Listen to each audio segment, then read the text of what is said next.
Sa halagang 100 lang ay may masarap na chow pan rice ka na with egg, tapos pwede kang pumili ng kahit anong ulam. Pwedeng adobong isaw, adobong tumbong o kaya naman tapa at kung ano-ano pa. Kakaiba at masarap yung mga ulam nila, lalo na itong adobong isaw at tumbong. Patok din sa mga tao dito itong homemade tapa. At kung balak mo silang dayuhin ay sila nga pala ang MM Siomai dito sa may tent number 69.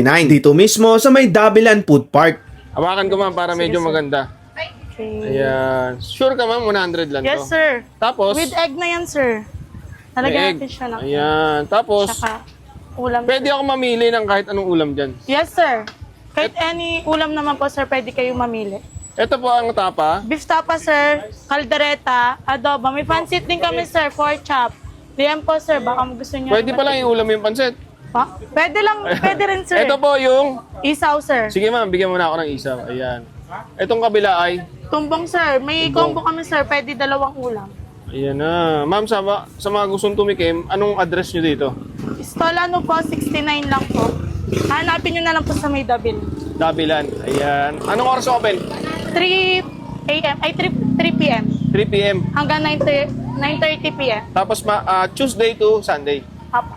Ayan. Nag-open rin naman po kami ng Monday. Bukas din kayo Opo, Monday. every day po naman po kami nag-open. Ayan, sige ma'am. Thank you. Guys, ito na guys, oh. Adobong isaw, tapos may kasamang chow pan, and then egg. 100 lang. Dito guys sa may Dabilan. Stall number 69. Grabe. So, tikman na natin. Bukod dito guys, meron din doon, katulad dito kay Papa doon. Ito naman ay tumbong. Atin. Parang ngayon ako nakakita ng adobong isaw. Ikaw ba?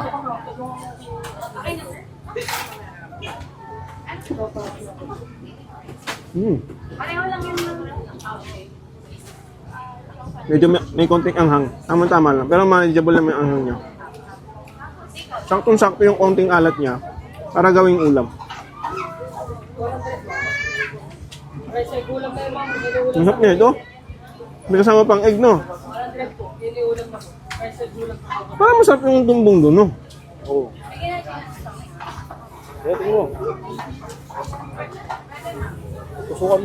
Ito naman yung kay Papa dun, guys. Panoorin nyo, i-upload niya. Pero tikman na natin.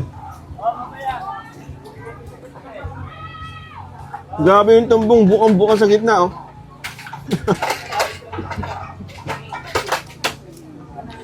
Pangit ba yung pagkakasabi ko?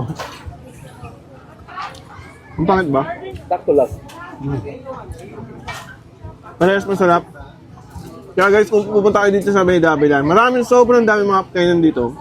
Isa ito sa mga unique na nakita namin na siguro worth it na try. Try nyo guys.